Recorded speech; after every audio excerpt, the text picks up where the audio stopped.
ತಮಗೆಲ್ಲ ನಮಸ್ಕಾರ.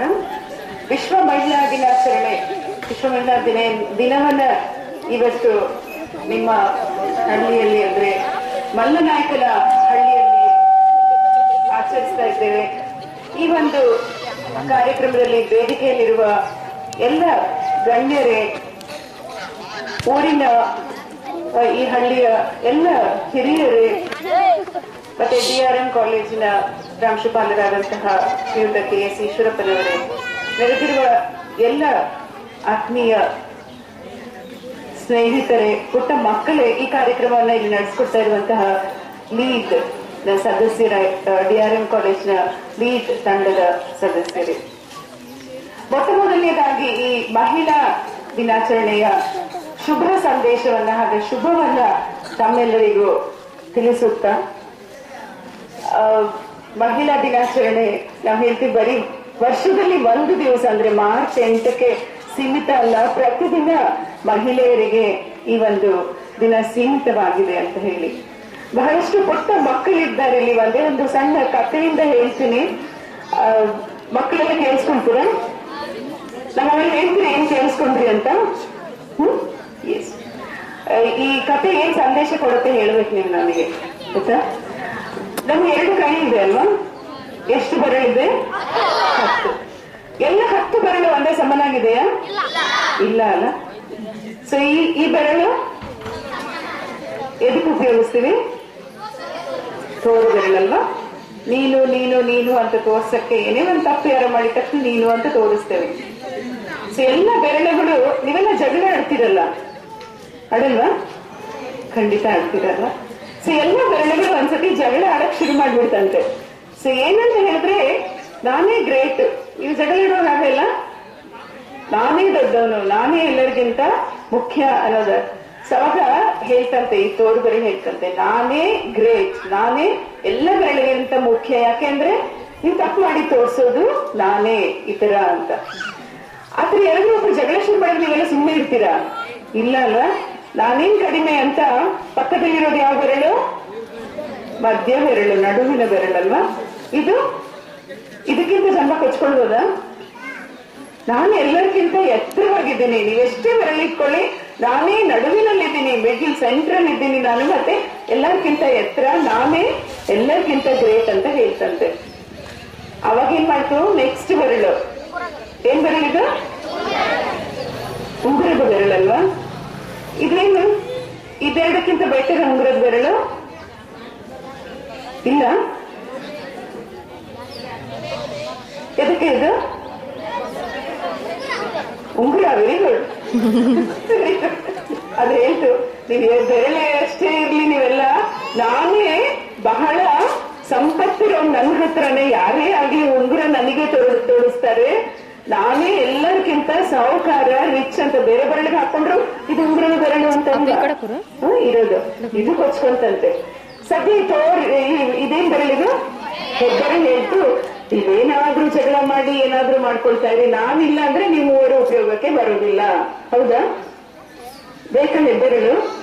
ನೀವು ಬರೆಯುವಾಗ ಹೇಗೆ ಇಟ್ಕೊಳ್ತೀರಾ ಲೇಖನಿಯನ್ನ? ಪೆನ್ಸಿಲ್ ಹೇಗೆ ಇಟ್ಕೊಳ್ತೀರಾ?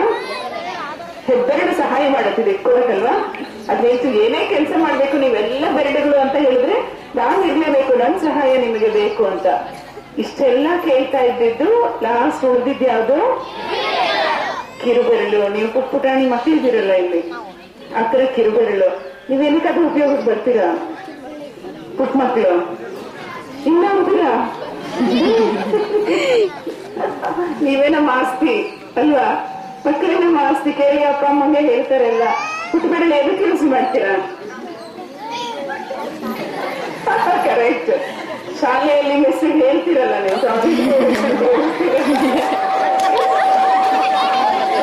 ಪಾಪ ಪುಟ್ಟ ಬೆರಳು ಹಂಗೆ ಹೇಳಕ್ಕಾಯ್ತಾ?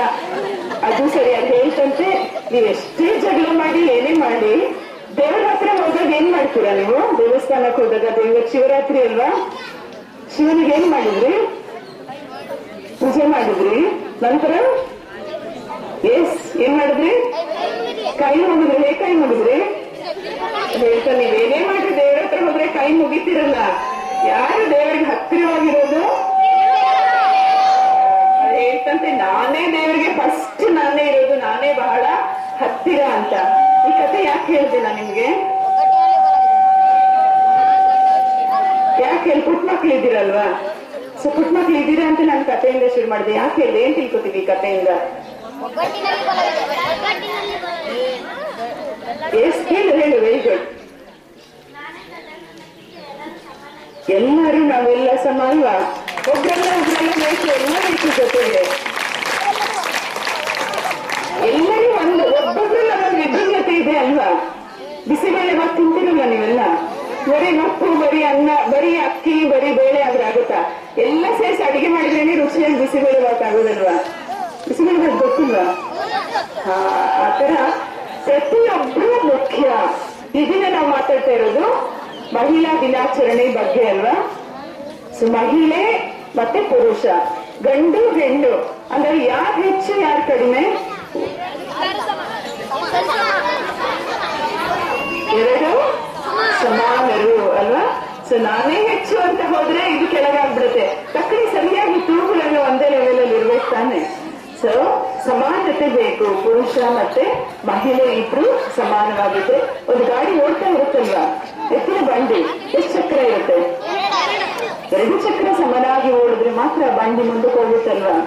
ಸೊ ಆತರ ನಮಗೆ ಈ ದಿನ ಬೇಕಾಗಿರೋದು ಸಮನಾಗಿ ಇಬ್ರು ಒಂದೇ ಸಮ ಅಂತ ತಿಳಿದು ಅರಿತು ನಾವು ನಡೆಯುವಂತಹ ಒಂದು ಸಮಾನತೆ ಸಮಾಜ. ಇಲ್ಲಿ ಎಷ್ಟೊಂದು ಜನ ಹೆಣ್ಮಕ್ಳು ಇದ್ದೀರಲ್ಲ, ನಿಮ್ಗೆಲ್ಲ ಎಷ್ಟು ಜನ ಬೇಸರ ಇದೆ ನಾನು ಹೆಣ್ಣಾಗಿ ಹುಟ್ಟಿದ್ದೀನಿ ಅಂತ? ಬೇಜಾರು ಯಾಕಾದ್ರೂ ಹೆಣ್ಣಾಗಿ ಹುಟ್ಟಿದೆ? ಇಲ್ಲ, ಮಹಿಳೆಯರಿದ್ದಾರೆ, ಅವರು ಕೇಳ್ತೀನಿ. ಎಷ್ಟು ಜನ ಯಾಕಾದ್ರೂ ನಾನು ಹೆಣ್ಣಾದೆ ಅಂತ ಬಡ್ಕೊಳ್ತೀರಾ, ಬೇಸರ ಪಡ್ಕೊಳ್ತೀರಾ ಅನ್ಸುತ್ತೆ? ಖಂಡಿತ ಬೇಡ, ಇವತ್ತಿಂದ ಬಿಟ್ಬಿಡಿ. ತುಂಬಾ ಖುಷಿಯಾಗಿರಿ, ನಾನು ಹೆಣ್ಣಾಗಿ ಹುಟ್ಟಿದ್ದೀನಿ. ದೇವರ ಒಂದು ಸೃಷ್ಟಿ ಹೆಣ್ಣನ್ನ ತುಂಬಾ ವಿಭಿನ್ನವಾಗಿ ಮಾಡಿದ, ತುಂಬಾ ಸುಂದರವಾಗಿ ಮಾಡಿದ. ಪುರುಷರಿಗಿಂತ ವಿಭಿನ್ನವಾಗಿ ಹೆಣ್ಣನ್ನ ಸೃಷ್ಟಿಸಿದ. ಅದೇನು ಗೊತ್ತು ಯಾಕೆ ಅವನು ಈ ತರ ಸೃಷ್ಟಿಸ್ತ ಅಂತ. ಯಾವತ್ತೂ ಬೇಸರ ಪಟ್ಕೊಳ್ಬೇಡಿ. ಹೆಣ್ಣಾಗಿ ನಾನು ಈ ಭೂಮಿಗೆ ಬಂದಿದ್ದೇನೆ, ಹೆಣ್ಣಾಗಿ ಹುಟ್ಟಿದ್ದೀನಿ, ನನ್ಗೆ ಹೆಣ್ಮಕ್ಳು ಇದ್ದಾರೆ ಅಂತೆಲ್ಲ ಆದ್ರೆ ಸಂತೋಷ ಪಡಿ. ಹೆಣ್ಮಕ್ಳು ನನಗೆ ಬರೀ ಹೆಣ್ಮಕ್ಳು ಗಂಡ್ಮಕ್ಳಿಲ್ಲ ಅಂತ ಬೇಸರ ಮಾತ್ರ ಮಾಡ್ಕೊಳ್ಬೇಡಿ. ತುಂಬಾ ಜನಕ್ಕಿದೆ, ಹೆಣ್ಣು ಹುಟ್ಟಿದ್ರೆ ಮಗುವಿನ ಮುಖ ನೋಡ್ಲಿಕ್ಕೂ ಸಹ ಬರದೇ ಇರುವಂತಹ ತಾಯಂದಿರಿದ್ದಾರೆ. ಆ ತಾಯಿಗೆ ಯಾವುದೇ ಮಗು ಆದ್ರೂ ಮಮತೆ ಇರುತ್ತೆ. ಆದ್ರೆ ಆ ಸುತ್ತಮುತ್ತ ಮಾತನಾಡ್ತಾರಲ್ಲ, ನೀವು ಬರೀ ಹೆಣ್ಮಕ್ಳು, ಹೆಣ್ಣು ಆ ಒಂದು ವಿಷಯನ ನೀವು ಮನಸ್ಸಿಗೆ ಹಾಕೊಂಡು ಆ ರೀತಿ ಒಂದು ತಿರಸ್ಕಾರ ಅಥವಾ ಬೇಡ ಅನ್ಸುತ್ತೆ, ಅದನ್ನೆಲ್ಲ ಬಿಟ್ಬಿಡಿ. ಇವತ್ತಿಂದ ಖುಷಿ ಪಡ್ರಿ. ಇವತ್ತು ನಮ್ಮ DRN ಕಾಲೇಜ್ ಹುಡುಗರು ಇಲ್ಲಿ ಬಂದು ಲೀಡ್ ಸಂಸ್ಥೆ ವತಿಯಿಂದ ಮಹಿಳಾ ದಿನಾಚರಣೆ ಮಾಡಿದ್ದಾರೆ ಅಂತ ಹೇಳಿದ್ರೆ ಈ ಹಳ್ಳಿಯಲ್ಲಿರೋ ಪ್ರತಿ ಒಂದು ಹೆಣ್ಣು ಮಗುನ ಖುಷಿಯಾಗಿರ್ಬೇಕು, ಮತ್ತೆ ಮಹಿಳೆಯರೆಲ್ಲ ಖುಷಿಯಾಗಿರ್ಬೇಕು. ಹೌದು, ವಿ ಆರ್ ಗ್ರೇಟ್ ಅಂತ ಖುಷಿಯಾಗಿರ್ತೀರ. ಸಂತೋಷವಾಗಿರೋದ್ರಿಂದ ಮಾತ್ರ ನಮ್ಮ ಹುಡುಗಿ ದೂರ ಬಂದು ಈ ಕಾರ್ಯಕ್ರಮ ಮಾಡಿರೋದಕ್ಕೆ ಚೆನ್ನಾಗಿರುತ್ತೆ. ಮಹಿಳೆಗೆ ಎಷ್ಟೊಂದು ಆ ಒಂದು ಆರೋಗ್ಯ ಸಹ ಎಷ್ಟು ಜನ ಕೊಟ್ಟು ಹುಟ್ಟಿದಾಗಿಂದ ಅಂದ್ರೆ ಅದು ಬೆಳೀತಾ ಇರೋ ಹಾಗೆ ನಾವು ಸರಿಯಾಗಿ ನಮ್ಮ ಆರೋಗ್ಯ ನೋಡ್ತಾ ಇಲ್ಲ. ಈ ನವಜಾತ ಶಿಶುಗಳು ಇರ್ತಾರೆ, ಹುಟ್ಟಿದ ಮಕ್ಕಳು ಇರ್ತಾರಲ್ಲ, 3 ಗಂಡು ಮಕ್ಕಳನ್ನ ತಗೊಳ್ಳಿ, 3 ಹೆಣ್ಮಕ್ಳನ್ನ ತಗೊಳ್ಳಿ, ಒಂದೇ ತರ ಒಂದು ಕಾಯಿಲೆ ಬಂತು ಅಂದ್ರೆ ಗಂಡು ಮಕ್ಕಳು ಬೇಗ ಅವರು ಹಸುನಿರ್ತಾರೆ, ತಿಳ್ಕೊಂಡಿರ್ತಾರೆ ಆ ಕಾಯಿಲೆ ತಡಿಲಾರದೆ. ಆದ್ರೆ ಹೆಣ್ಮಗುಗೆ ಆ ಕಾಯಿಲೆ ತಡೆಯುವಂತಹ ಶಕ್ತಿನ ಹುಟ್ಟಿದಾಗಿಂದ ದೇವರು ಕೊಟ್ಟಿದ್ದಾನೆ. ನಮ್ಗೆ ಗೊತ್ತೇ ಆಗೋದಿಲ್ಲ. ನಿಮ್ಮ ಮನೆಯಲ್ಲಿ ಅಜ್ಜಿ ಯಾರಾದ್ರೂ ಇದ್ರೆ ಹೇಳ್ತಾರೆ, ಗಂಡ್ಮಗು ಹುಟ್ಟಿದ್ರೆ ಬಹಳ ಸೂಕ್ಷ್ಮ, ತುಂಬಾ ಚೆನ್ನಾಗಿ ನೋಡ್ಕೊ ಅಂತ ಹೇಳ್ತಾರೆ. ಅಂದ್ರೆ ಏನ್ ಹೆಣ್ಮಗು ಹುಟ್ಟಿದ್ರೆ ನೋಡ್ಕೋಬಾರ್ದು ಅಂತಲ್ಲ, ಗೊತ್ತು ಗಂಡ್ಮಗು ಹುಟ್ಟಿದೆ ಅದಕ್ಕೆ ಅಷ್ಟು ಆ ತಡ್ಕೊಳ್ಳೋ ಶಕ್ತಿ ಇಲ್ಲ, ಕಡಿಮೆ. ಆದ್ರೆ ಹೆಣ್ಣಾದ್ರೆ ತಡ್ಕೊಳ್ಳುತ್ತೆ. ಅದೊಂದು ಪ್ರಕೃತಿ ಸಹಜವಾದಂತಹ ದೇಹ ರಚನೆ ನಮಗೆ ದೇವರು ಕೊಟ್ಟಿರುವಂತದ್ದು. ತುಂಬಾ ಸಂತೋಷವಾಗಿರೋಣ. ಹೆಣ್ಣು ನಾವು ಹೇಳ್ತೀವಿ ಒಂದು ಮನೆಗೆ ಶೋಭೆ ಅಂತ ಹೇಳಿದ್ರೆ ಆ ಹೆಣ್ಣು ಅಂತ. ಸೊ ಮನೆಯಲ್ಲಿ ಎಲ್ಲ ಕಾರ್ಯ ನಿರ್ವಹಿಸೋದು ಹೆಣ್ಣು. ಅವಳು ಮನೆಯಲ್ಲಿ ಹೆಣ್ಣಾಗಿ ಆಚೆ ಕಡೆ ಗಂಡಾಗಿ ಕೆಲಸ ಮಾಡ್ತಾಳೆ. ಮನೇಲಿ ಎಷ್ಟೆಲ್ಲ ಕೆಲಸ ನೋಡ್ಕೊಳ್ತಾಳೆ. ಆ ಒಂದು ದಿವಸ ಹೆಣ್ಣಿಗೆ ಜ್ವರ ಬಂತು ಅಥವಾ ಹುಷಾರಿಲ್ಲ, ಅವಳು ಆ ಮನೆಯ ಗೃಹಿಣಿ ಹಾಸಿಗೆ ಹಿಡಿದ್ಲು ಅಂದ್ರೆ ಗೊತ್ತಾಗುತ್ತೆ, ಮನೆಯೆಲ್ಲ ಅಸ್ತವ್ಯಸ್ತ ಆಗ್ಬಿಡತ್ತೆ. ಏನೇನೇನೇನ್ ಕೆಲಸ ಆಗ್ಬೇಕಿತ್ತು ಎಲ್ಲಾನು ಹೋಯ್ತು, ಉಲ್ಟಾ ಪಲ್ಟಾ ಆಯ್ತು. ಅವಾಗ ಗೊತ್ತಾಗುತ್ತೆ ಹೆಣ್ಣಿನ ಒಂದು ಪ್ರಾಮುಖ್ಯತೆ. ಹೆಣ್ಣು ನಗು ನಗುತ್ತಾ ಇದ್ರೆ ಆ ಮನೆ ಸಹ ನಗು ನಗುತ್ತಾ ಇರುತ್ತೆ, ಖುಷಿಯಾಗಿರುತ್ತೆ. ಹೌದಲ್ವಾ?